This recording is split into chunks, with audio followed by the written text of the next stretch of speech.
My name is Miles Monaghan. I work at Corpus in Brunswick, Australia. I've been here for 2 years now.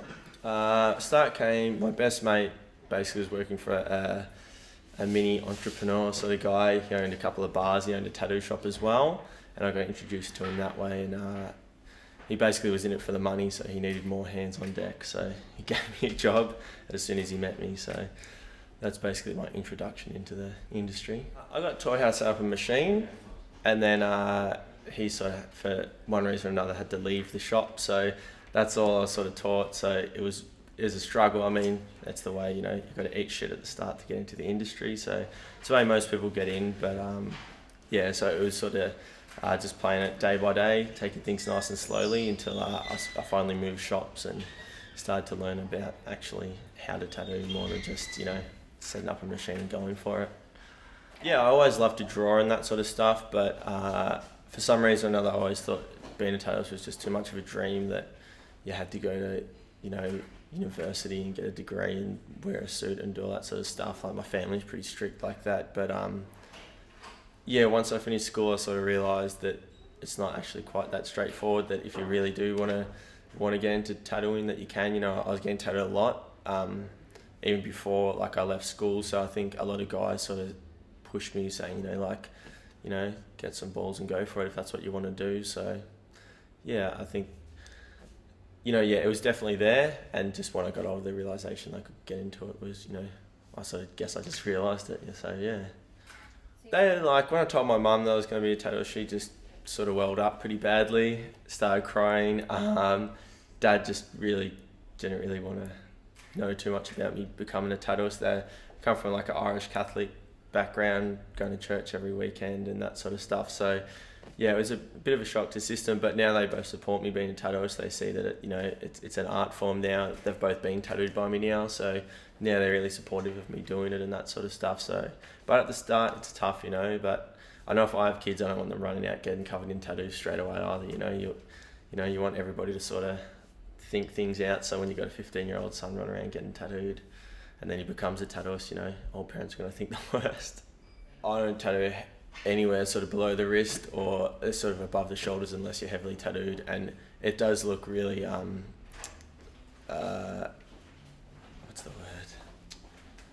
It looks bad because I have tattoos and sort of on my neck, on my hands, but excluding this arm and my back, pretty much the rest of my body's already tattooed. So I think it's just, you have to be responsible as a tattooist as well, not to go and tattoo a kid's hands or their neck. And I think they are job stoppers, definitely. And still in Australia, you do get a little bit of prejudice here and there, so you do have to be careful. Even when I was sort of at school, which is only 7 or 8 years ago, tattooing seemed definitely very, very frowned upon. But I think in the suburbs, it's definitely still frowned upon. But now moving up sort of into more of the city, everyone's a lot more open and a lot more accepting of everybody just being more of themselves.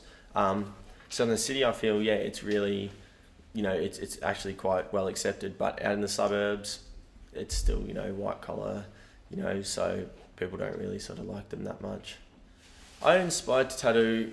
I think I just love it. I love the result that you get at the end of a day of finishing a big piece, or, even if it's just in one session, you finish a piece, seeing how happy someone is, and just improving your artwork constantly, and just seeing, I was looking at tattooers 5-10 years ago that I thought were amazing, and now I look at their work now and it blows me out of the water. And you look at their old work and you're still trying to think, how were they doing that 10 years ago, and I'm trying to do it now. So I think just motivation from seeing other artists grow as well really pushes me to try to be as good as I can, and just makes me love tattooing.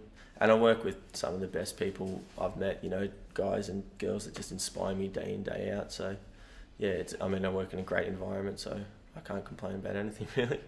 I travelled to England a couple of years ago to check out the convention, and I'd only been tattooing a couple of years at the time, so it was more just to sort of try to get inspired and try to meet a few people. So that was a real eye-opener, seeing guys, like Mike Rubendorf, Thomas Hooper, and, Shige and that sort of stuff, just sitting there tattooing, in front of you where you can see it, and getting tattooed by a lot of people over there as well.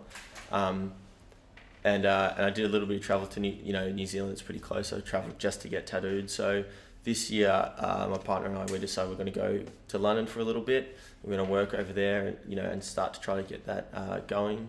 But we've also done with Mick that I work with here. We've done a Singapore convention at the start of the year, and then the whole crew we did Sydney and Surfing as well. So I've done a little bit, but it's definitely something I want to try to do more of in the future, and try to travel the world and learn as much as I can about how everybody else is approaching tattooing at this point.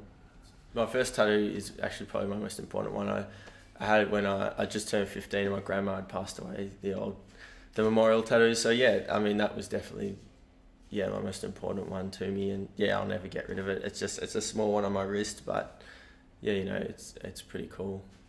I'm Miles Monahan. I work at Corpus Tattoo in Melbourne, Australia, and you can find me at corpus.com.au. Thanks for coming down being me.